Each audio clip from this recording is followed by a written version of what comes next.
Basically, I had to pretend I don't speak English for a year and then try to live in Finland without speaking English in order for this to happen. So, starting from January 1st, 2022. Hi guys, welcome back to How I Learned Finnish with Ohe. And as usual, I'm your host, Oheneba Poku-Marboah, also known as Ohe. Today, I'm going to give you a monologue of my story of how I was able to learn Finnish in 2022 when I set the entire year and just with that one goal of learning Finnish to a high level of fluency. And it might turn out to be a long episode. Let's see how that goes. I'm going to take you through a few key elements of my story, what was my target in 2022, what I did, and what thinking you should or should not have when you want to achieve the goal of learning the Finnish language, or really any other language. So, on my story.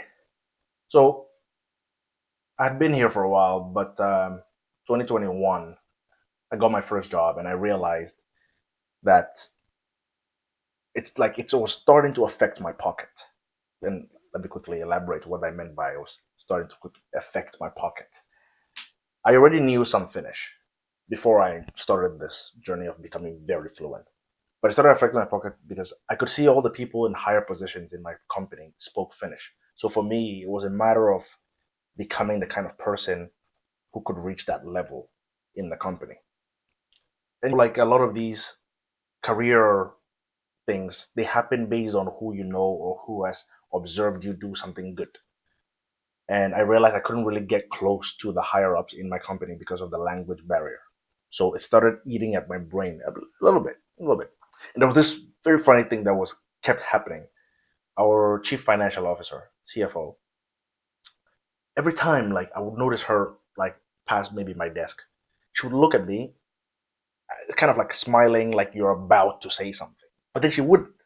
And my delusion was like she probably wants to have a conversation, but the fact that she has the language barrier, because I had the language barrier in speaking Finnish, so I would imagine that somebody else would also have it vice in the other way around, speaking English with me. And I would always catch her stopping herself whenever she was trying to have she was about to start a conversation with me or maybe make a comment. And I felt myself missing out on connections with some of these people who would be very beneficial in my career. That and a whole lot of other things, how I was having friction in my life, in my living in Finland, really just forced me to want to learn the language. So, my target, what was the goal? The goal was to have minimal or no friction mentally so that I am fully comfortable speaking and to train the reflex of speaking in that language. So basically, I want to take a block of time, and when I enter one end of that block of time, my skill level is low, and when I come out of the block of time on the other end, my skill level is very high. That was basically it. And I was going to pick that one year, 2022, to be that block of time. I would just go as hard as I can in that period, and then hopefully 2023 was going to be a better year. But I could tell you that already in 2022, by summer, I was already moving at a way that I was like, wow, this was really worth it. Because I even ended up getting a job simply because of how well I spoke Finnish. Yeah. Essentially, with language speaking, if I have to think before I talk, it's not really enjoyable anymore. I can do operational, functional things that I need to do in the language, but then I can't have, fun conversations anymore. So it was like, okay, there are 6 parts to learning a language. And I want to train all of those so that when I come out of 2022, everything of all of those work on a reflex level. So it's 1, vocabulary, 2 is speaking, 3 is listening, 4 is grammar, 5 is reading, and 6 is writing. So how was I gonna go about this?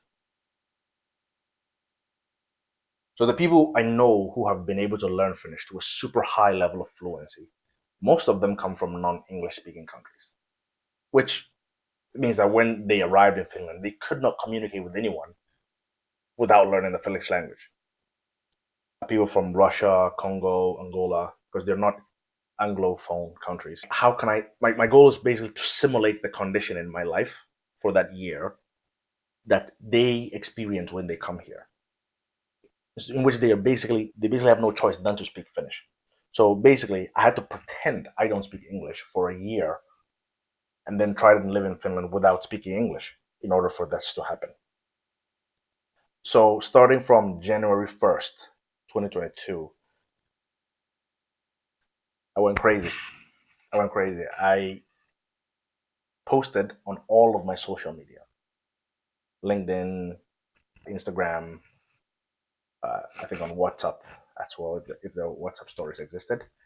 I posted this in Finnish because obviously I'm trying to learn Finnish, so I posted it in target language. But this is the translation of what I wrote on my LinkedIn post. For many reasons, I decided that my New Year's resolution is to speak Finnish whenever possible because I want to participate in small talk and tell jokes naturally as I do in English. Bracket, I am quite often hilarious in English. Full stop. So if you speak Finnish, our interactions will be in Finnish until the end of 2022. The exception is situations where I am too tired to think. I rarely share my goals until they are completed or achieved, but this goal requires that I tell everyone I am dealing with. I would appreciate it if you could correct my language mistakes, in brackets, even though it becomes difficult if I am in a bad mood, close brackets, so that the correction of my Finnish is not solely on my girlfriend's shoulders. That was the post that I kickstarted that year with. I think January 1st or then December 31st of the previous year, 2021, I posted this on all of my socials. It was very uncomfortable because I don't share I don't tell people I'm gonna do X before I go and do X. So that was a little awkward, but I felt like it was required. So yeah, that was the post that I made to kickstart the year. Meaning I was all about it. Then one thing that I did on a daily was podcasts. So I have my own interest already. I'm interested in sports. I was very interested in investing at that time, investing in real estate, and then also just investing in just stock market stuff. So I was a bunch of podcasts in Finnish that I was just consuming, and then also just for entertainment. I'm Kulttuuri Ykkönen was, I really miss that podcast actually. I just kind of stopped listening to it. They talk about movies, books, TVs, things that are going on in popular culture. Julia Turen's Melkein kaikki rahasta, the Mimmi Sijoittaa podcast, Politiikka Radio. That was a very good one because we get politicians talking, and they talk or they speak with grammatically almost correct Finnish. So it's very different from the slang you would hear on the streets or how people just talk because they need to be able to reach a wide audience. And that was very useful for my Finnish.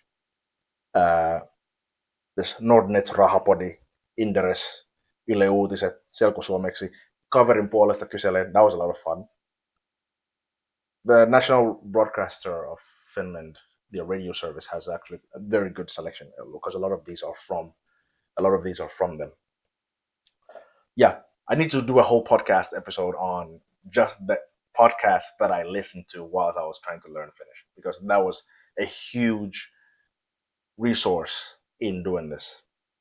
Another thing that I did was I had this pipeline of putting words that I didn't understand into Excel.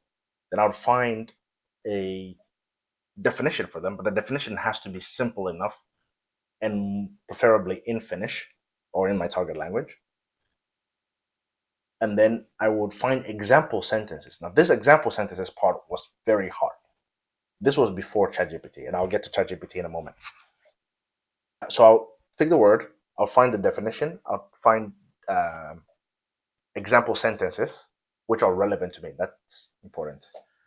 Then I would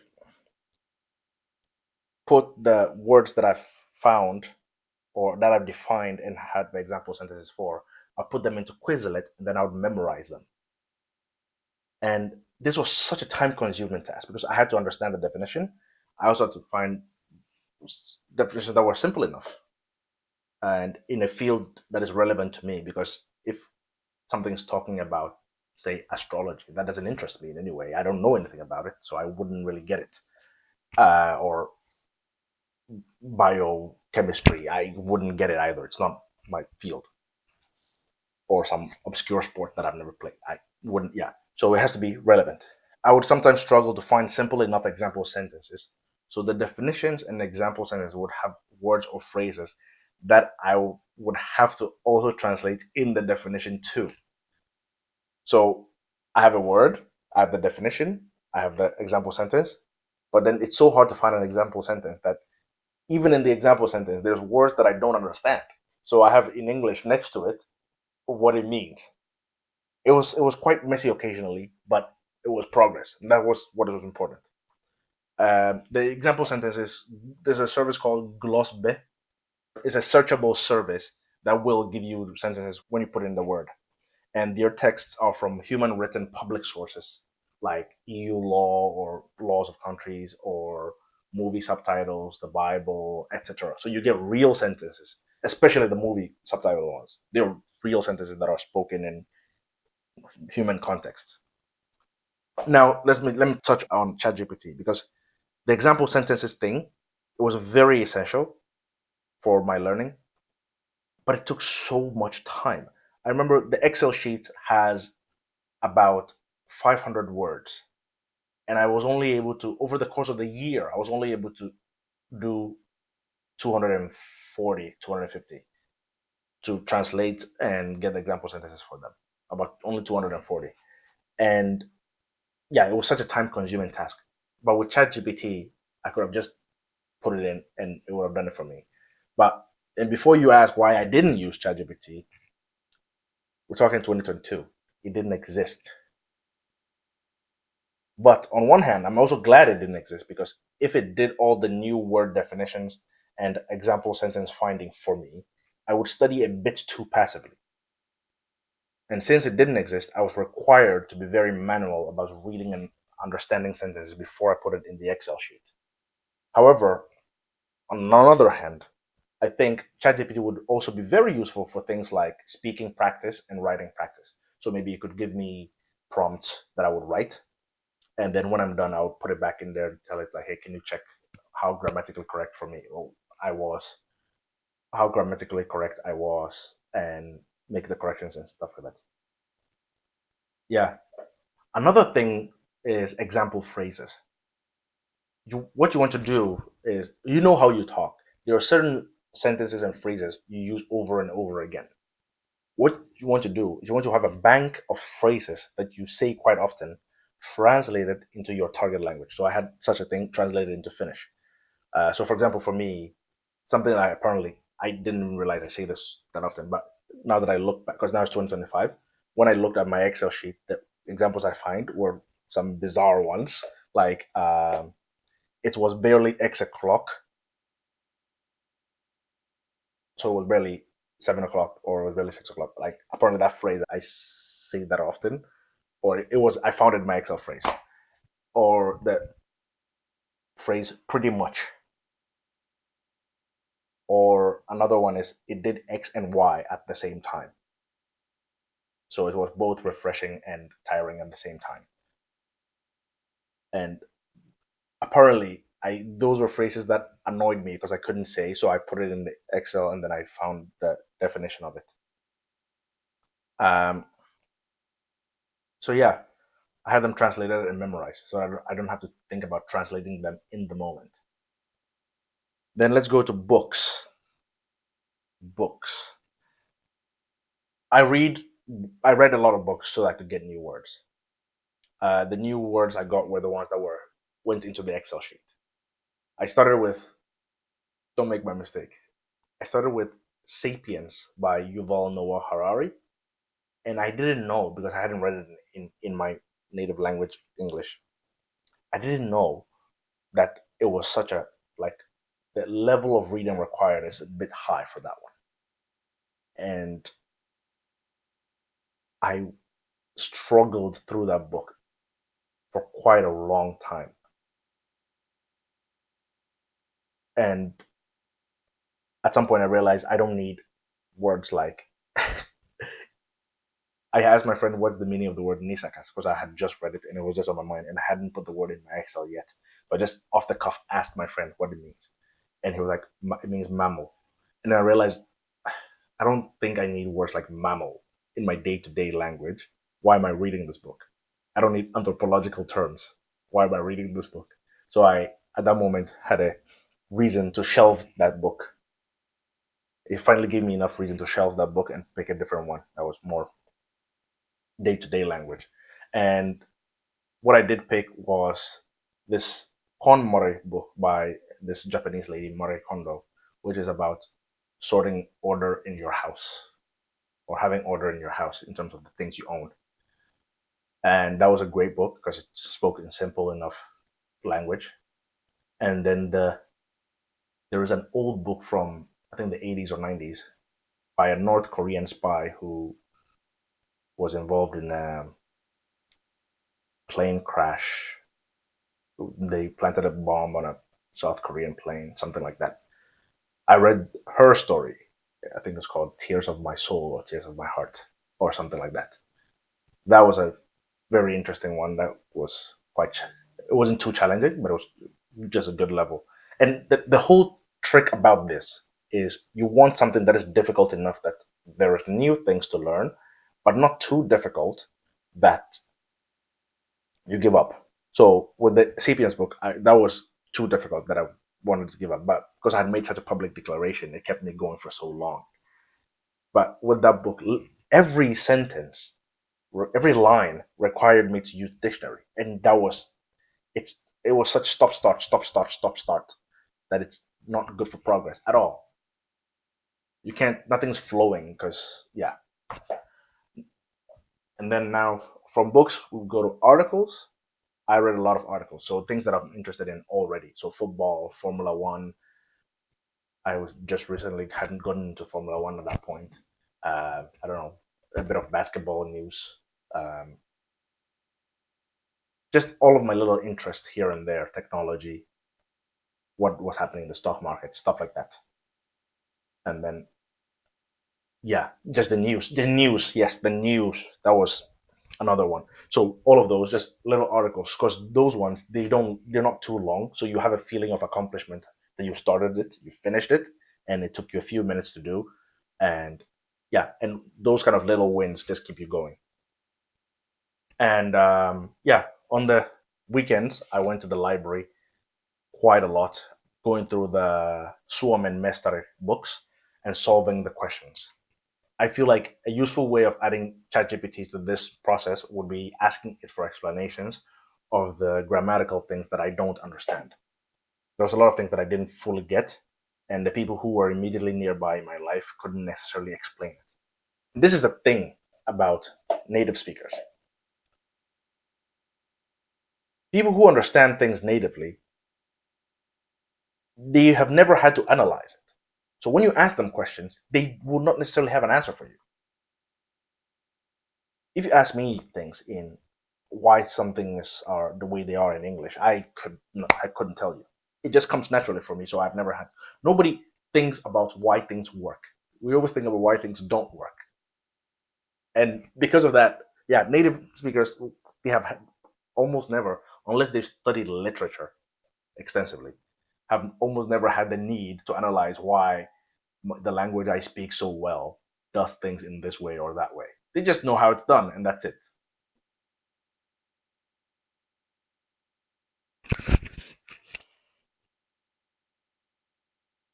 Another great point was the fact that I was dating a Finnish lady back then. So there was a lot of questions to her, a lot of moments where I would ask, "Hey, how do you say this in Finnish? How do you? Why is it like this? Why is this like that?" And she was very intelligent, but again, she was a native speaker, so she's never had to really contend with why things are the way they are. She knew how to do them, and that's it. And as I'm going through this, I just had a conversation recently with a friend that just came to mind, and it's on the concept or the topic of integration, which helps greatly with all of this. So a friend recently told me when I told them that I was doing this podcast about how they lived in Australia and they had a house where they rented out rooms, and a lot of German exchange students would show up looking for a room, and they would find out that there was another apartment with a German host, and they would go there. Over time, you could see a clear difference in the improvement in English between those who went to the German apartment into their comfort zone, essentially, versus those who stayed at his place because their common language was English. And I think this is a very important concept for learning the language because, like I said, that I was trying to simulate being somebody who didn't speak English. If you speak English, you have to be conscious about the fact that you're trying to integrate into the country, Finland. I don't know how the process is, how the circumstances are in other countries, but I'm sure if you went to Spain, nobody would speak English to you, so you would learn Spanish quite quickly. But yeah, so these are the concrete steps or little things that I did in order to tackle the 6 different parts of language learning. And I will be interviewing other people on how they were able to do this journey and what were their day to day things that helped. But for me, these were my day to day things that I did that helped. And trust me, it's a day to day thing. You can't escape it. You really can't escape it. Thank you, and see you in the next one. Cheers.